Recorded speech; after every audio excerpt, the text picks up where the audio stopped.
The Sacramento Kings start a brutal 7-game homestand with a much-needed victory. But it came at a major cost. Domantas Sabonis going down with yet another injury, and this one could keep him out for the remainder of the season. We'll break it all down right here on Locked On Kings.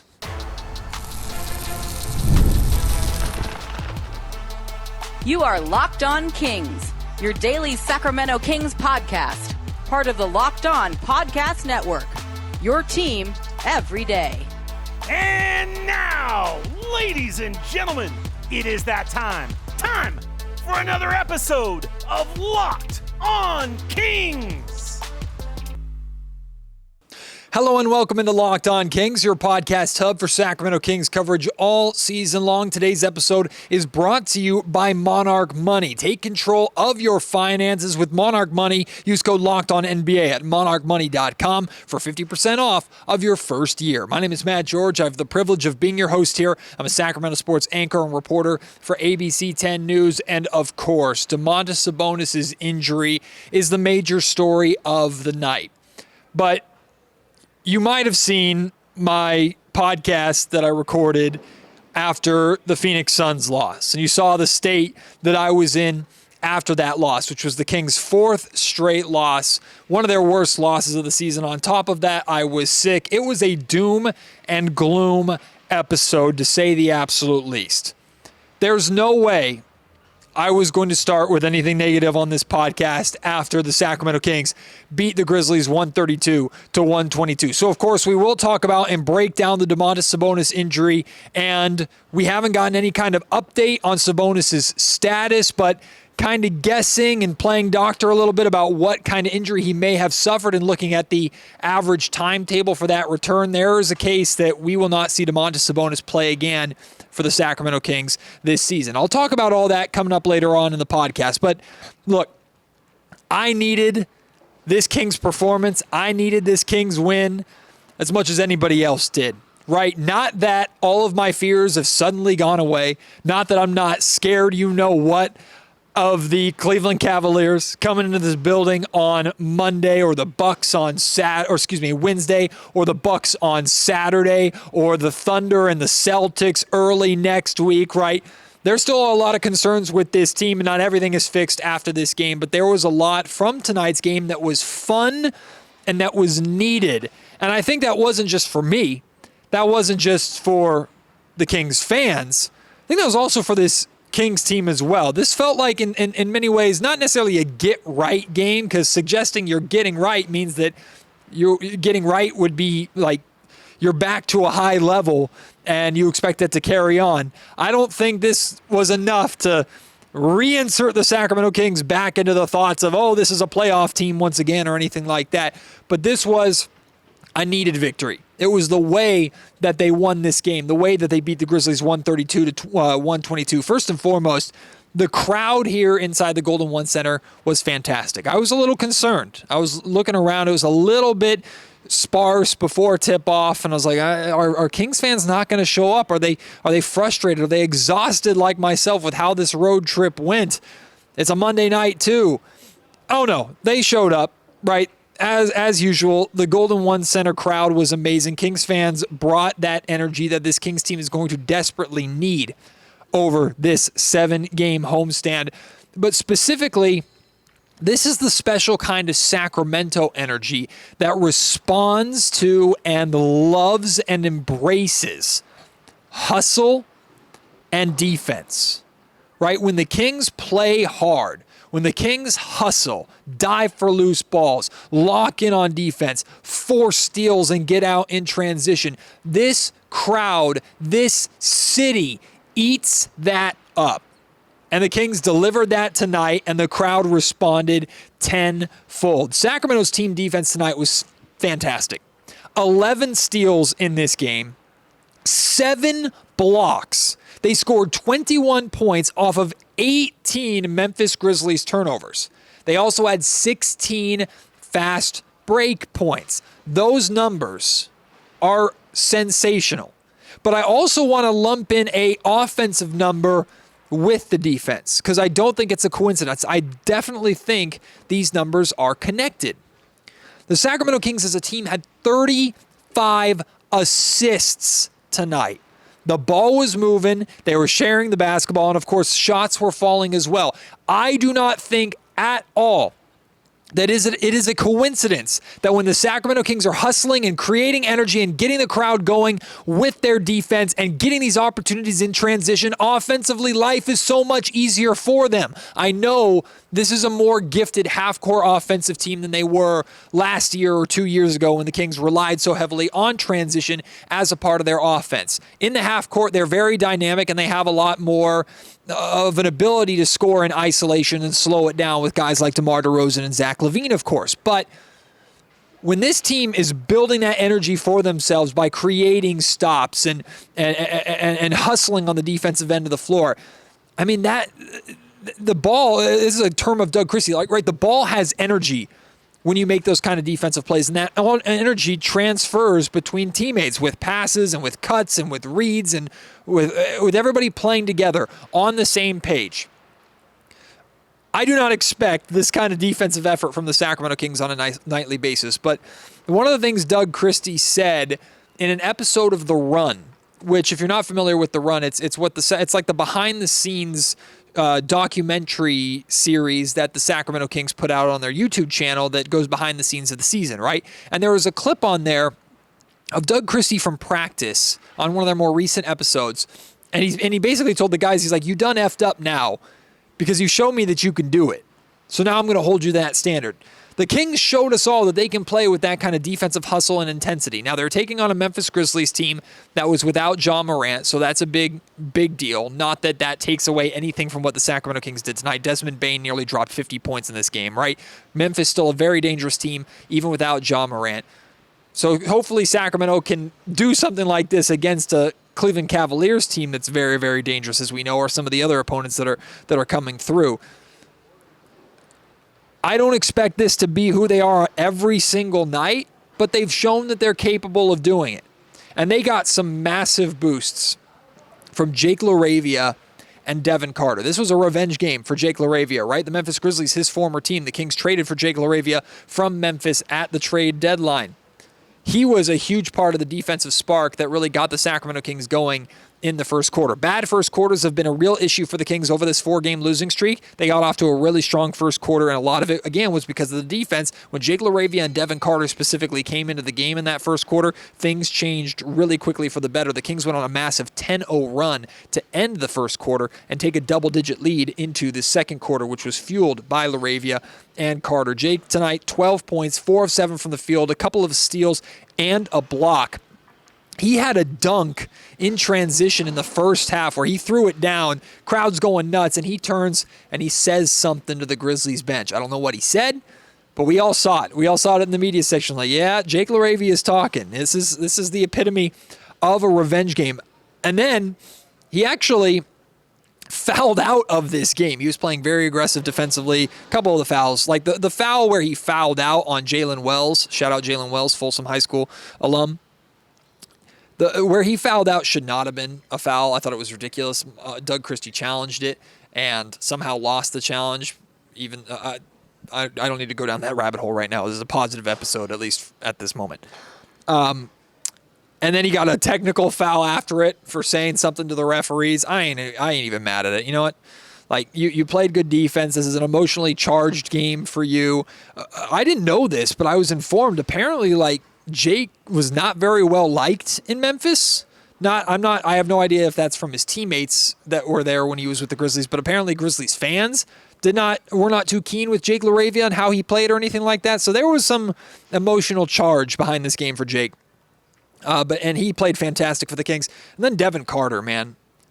I've been tough on this kid, and I think he's been put in a very unfair situation in a lot of ways because he is behind the 8 ball because of the shoulder surgery, right? It's not his fault that the Sacramento Kings drafted him. I still don't think it was the right draft pick for Monty McNair and this Kings front office to make, given the win-now status of the Sacramento Kings. But none of that is Devin Carter's fault. He's been trying to work his way in, and this was a game where in his 10 minutes he showed Kings fans. He showed us all, like, no, this is the kind of hustle player that I can be.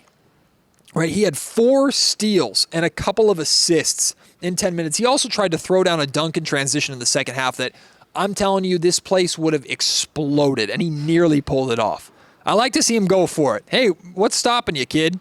And he's playing like he's completely healthy. He's playing like that shoulder is not a concern to him at all. He's playing physical. He was a nuisance for the Grizzlies tonight. So great to see Devin Carter have one of his best, if not his best game as a King so far in his young career. Jake LaRavia was fantastic for the Sacramento Kings in his revenge game against the Memphis Grizzlies. We still have to talk about the 3 guards, Malik Monk, DeMar DeRozan, and Zach LaVine, who all had really good games, but we're going to do that towards the end of the show because coming up next, we got to talk about the Domantas Sabonis injury. So that's all coming up right here on Locked On Kings.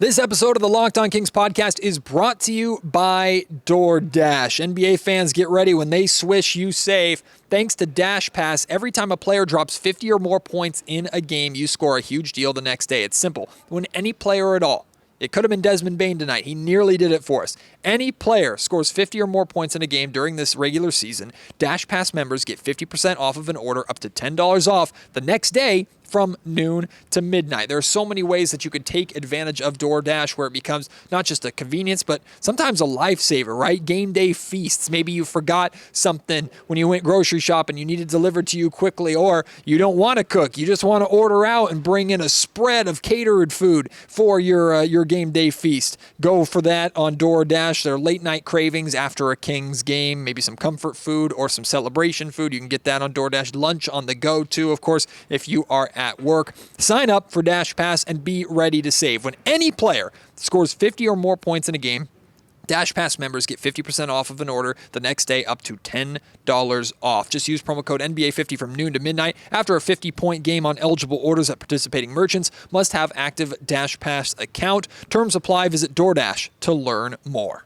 Locked On Kings is also brought to you by FanDuel. Brackets are out. March Madness is here, and FanDuel is giving you the chance to get in on the action like never before. Right now, new customers can get $200 in bonus bets when your first $5 bet wins. That's $200 extra to use on everything from buzzer beaters to Cinderella stories, busted brackets, and even who's cutting down the nets. So many different ways to play. You can pick your favorite and ride with them throughout the tournament, game by game, quarter by quarter, half by half. You can stay in on the action with games that are happening all at the same time. Stay on top of everything, especially during those initial days of March Madness when the madness is rich and truly beginning. Plus, it's easy and fast. Easy to place bets, and when you win, it's quick, easily instant withdrawals. There's no waiting around to get your money. So visit FanDuel.com and get in on the college hoops action all tournament long.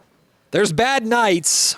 And then there's the night that Domantas Sabonis had. It started in the first quarter when Sabonis took an inadvertent headbutt from, I can't remember who it was. Luke Kennard, maybe? I can't remember who it was, but it was totally inadvertent, nothing dirty. Sabonis was behind a Grizzlies player who kind of moved his head backward and completely caught Sabonis like right under the eye. And if you've watched any boxing or MMA fights, you know that that can split and bleed like a you-know-what. And Sabonis had a pretty big laceration. In fact, they showed it on the Jumbotron. You heard 18,000 people go, oh, when they saw the blood and saw the laceration. He had to go back and missed pretty much the remainder of the first quarter when the Kings went on their run. He missed it because he was getting stitches. Comes back, plays the second quarter, helps the Sacramento Kings bring their double-digit lead into halftime. Starts the third quarter, and in less than a minute, just brutal roll of the ankle, right? He drops to the floor, is in very, very serious pain. And I'm not kidding you. Like, people will exaggerate. Oh, the crowd groans. Like, there was a audible groan of 18,000 people, even before we saw on the Jumbotron, like, what the injury was. We just saw Sabonis go down and holding his leg and his ankle. Initially, I thought it was his hamstring again. I was like, oh, God, no. And the entire arena, I'm telling you, the entire arena was, oh, God. Because, hey, we know the position that the Kings are in. We, of course, know how important Sabonis is to Sacramento's success. So to see him go down was really, really scary. He was helped into the tunnel, and then I didn't see this at the time, but the broadcast picked up as he's going through the tunnel and being helped out. You can tell he's really hurting, and he's being helped, and then he falls in the tunnel, or at least it certainly looked like he fell in the tunnel. I'm not a doctor. That was a gnarly rolled ankle. Really gnarly rolled ankle. Just looking at it, I have no idea how that's not bare minimum a sprained ankle. Bare minimum, right? He rolled it good. I'm a little squeamish with that kind of stuff, so I've only watched it a couple times, and that was enough for me. If you haven't seen it, you can find it on social media. It was a pretty bad roll, right? A pretty bad roll. Doug Christie was caught on camera too with his just head in his hands. Just, why me, man? And I get it. I feel bad for Doug. I feel bad for Sabonis, of course. But now we start to think, okay, what are the ramifications of this? You got the win tonight, and I really love how the Kings rallied after Sabonis went down. Right? They built a decent lead. They stayed in control. I think the Grizzlies got it down to like 6 or 4 points when Desmond Bane was going crazy in the third quarter. And then the Kings built it back up. They led by as many as 21, I believe, and ended up winning this game pretty comfortably. So I like how the Kings responded and went out and won this game for Sabonis. Another reason why it's great to have Jonas Valanciunas on this team to help make up for another Sabonis injury. He's just been getting beat up left and right here in the home stretch of the season. But let's say it's a sprained ankle, right? There's 3 levels of sprained ankles, 3 gradings. There's mild, moderate, and severe. A severe sprained ankle is like you barely avoided like serious damage, but you're still going to be out for a pretty extended period of time. Mild sprained ankle, these are the common little tweaks. I think Malik Monk had one of those not too long ago, or you miss maybe a week, you're reevaluated in a week or two, handful of weeks type thing. A moderate ankle sprain, so we're going to go right into the middle. A moderate ankle sprain is one of those, well, it's pretty good, and there's swelling, and it's going to take time to heal up. You don't have to do any kind of rehab or anything like that, but it's going to be tough to put weight on it. You're going to have a lot of swelling, right? Moderate ankle sprains are no joke. And typically, I was looking this up.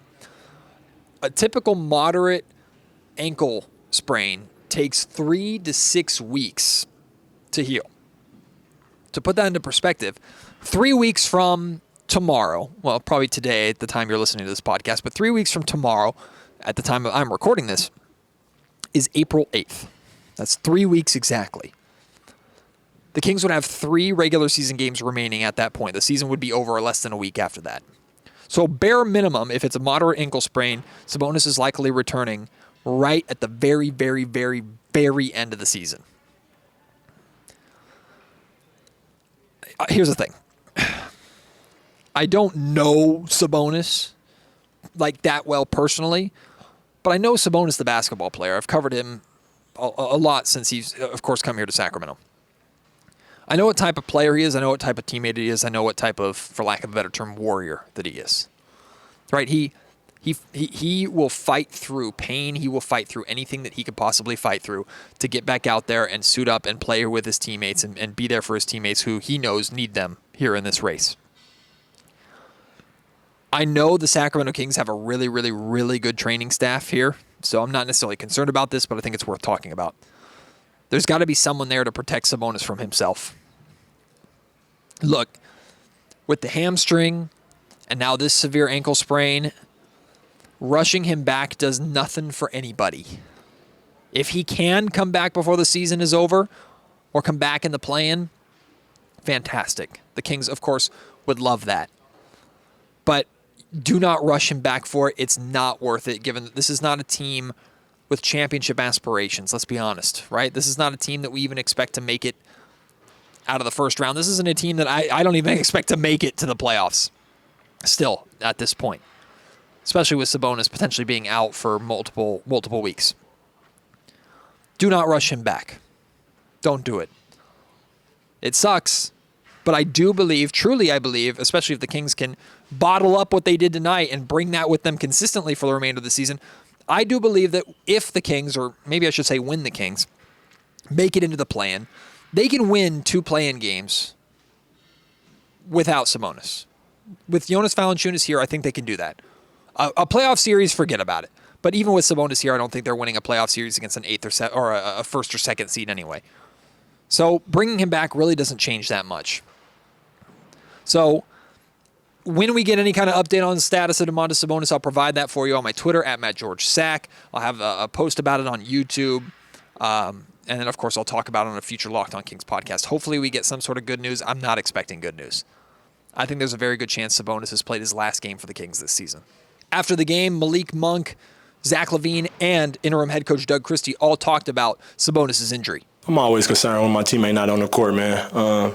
I really didn't see the play until I looked up, but it looked pretty bad. But Domantas strong. He'll probably be back sooner than we think. It sucks. Obviously, getting hit in the head early on, with the stitches. I'm used to seeing him bumped and bruised because he plays so damn hard. But then I was the one that made the entry pass to him, on the layup where he rolled his ankle. I haven't been able to talk to him since we were playing and stuff, but. Domas wants to be out there as much as anybody. I know he just came off the hamstring as well, so, we need to make sure that he doesn't rush back and take care of himself because we're going to need him in the long run. I haven't been to see him yet, and I will hopefully momentarily, but I have not been updated, so, but I'm hoping, I've had ankles and different things, so I'm hoping for the best, obviously.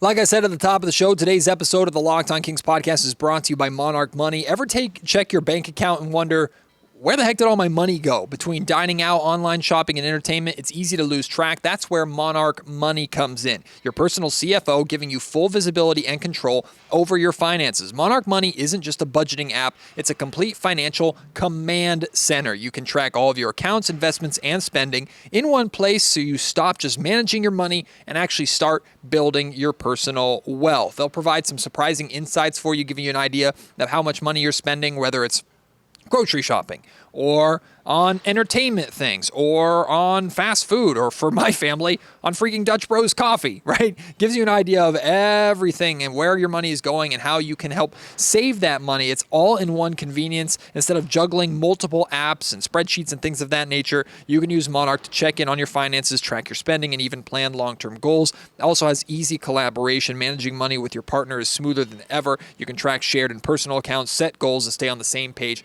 without any of that financial stress. Take control of your finances with Monarch Money. Use code LOCKEDONNBA at monarchmoney.com for 50% off of your first year. That's monarchmoney.com, code LOCKEDONNBA for half off your first year. All right, let's wrap this up with a little more positivity. Really good night for your three-guard trio. I'm talking about Malik Monk, Zach LaVine, and DeMar DeRozan. They stepped up in a major way for Sacramento offensively. Malik Monk led the Kings in scoring with 28 points, a very efficient 10 of 17 from the field. It was great to see him going. 4 of 8 from three-point range. He hit a couple of big threes in the second half to help the Kings really keep the Grizzlies at arm's distance and help quell or silence any kind of rally that the Grizzlies were trying to make. Malik Monk also had 7 assists in this game, had a couple of blocks. Great to see Malik have a good scoring night while also doing the distributing that we know he's capable of. And he wasn't alone in that. Zach LaVine, 23 points, 5 of 8 from three-point range. Again, he continues to just be red hot from three-point range. I like that he was shooting the basketball tonight. He took 11 shots. Now, that number certainly could be higher, but because of the amount of shots that Malik and DeRozan took, it's not the end of the world. He was 7 of 11 from the field. Zach LaVine also had 6 assists in this game. Then there's DeMar DeRozan, 22 points, 7 of 19 from the field. He took the most shots, 6 rebounds, 9 assists for DeMar DeRozan, who's really been racking up the assists over these last few games. He's turned into a little bit more of a facilitator for the Kings in addition to the scoring ability that we know that he has. So between the three of them, between your 3 leading scorers, you also got 22 of your 35 assists. That is really, really good. Really commendable. Now, a lot of these guys were, of course, assisting each other. But to see these 3 guards have the efficient offensive games, shoot the ball well, move the ball well, and lead their team in distribution as well as scoring, I think is a really, really positive, encouraging sign, at least for a one-night basis. And again, I do not think it's a coincidence whatsoever that it came on a night where they were creating energy on the defensive end and getting out in transition. That is going to be a key for the success of the Sacramento Kings. I really like, we saw it tonight, I really like having 2 defenders on the floor at all times with these guys. Now, I say at all times, but in reality, we know, at least in the starting lineup, there aren't going to be two defenders. There's one. It's Keegan Murray. But to me, Keon Ellis, Keegan Murray, Jake LaRavia, Devin Carter. Those are your four probably best defenders on the team. Having two of them on the floor at any time with any combination of Monk, DeRozan, and Levine, plus a big man in there, Jonas Valanciunas, the backup center minutes, the backup center minutes after Sabonis went down were played by Trey Lyles tonight. Having a combination of those guys out there with two defenders, any two of the Keegan Murray, Keon Ellis, Jake LaRavia, Devin Carter, I think is a recipe for success for the Sacramento Kings.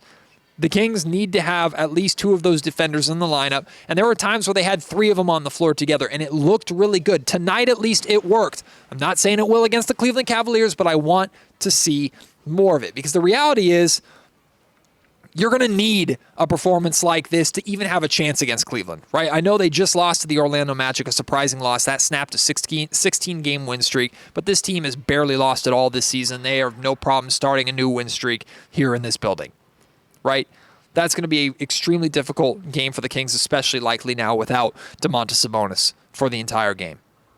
What's frustrating, now we're going to focus on the positive, but what's frustrating is if the Kings played like this in Phoenix, they would have beaten the crap out of the Suns. They would have beaten the Suns by 30 plus. The Suns would have quit in the second freaking quarter if Jake LaRavia and Devin Carter were harassing them to the level that they were harassing the Memphis Grizzlies tonight. It's frustrating because you know that they can do it, and they should have done it against a team like Phoenix, but they didn't. Now they have to make up for it. A good start to this homestand, beating the Memphis Grizzlies. Again, they were shorthanded, does not matter. That's a really good win to open this homestand. If you play like this against the Chicago Bulls, I know it's the second night of a back-to-back, but you play like this on Thursday, you should beat the brakes out of the Bulls too. But when I tell you you're going to need every bit of this and probably more to beat the Cleveland Cavaliers on Wednesday, I mean it. I will say, too, defensively, like the Kings' three-point defense was better tonight. I won't say much better, but their closeouts were far more aggressive. There was a better second and third effort than what we saw, especially in those back-to-back losses to the Warriors and Suns, where the Kings could care less about closing out on threes. Now, the Grizzlies still shot 43% from three-point range, but 13 of 30. They weren't killed from three-point range like they have been in the last handful of games. That being said, with this win tonight, it's a good win. The Kings are comfortably in ninth. They have been. They're still 3.5 games back of 8th and 4.5 games back of 7th, right? So the possibility of them moving up is already pretty low, especially with the teams coming through the Golden One Center coming up next. But like I said tonight, a needed win, a needed performance, a fun, energetic defensive performance that was fun to see, and for one night only, or we could just kind of put it in a bottle and think about it fondly, and hopefully you can pop the cork on that and bring that to some future games during this homestand. But for at least tonight, it's fun. It's nice to be positive. It's nice to be encouraged. It's nice to see the Sacramento Kings 132-122 win.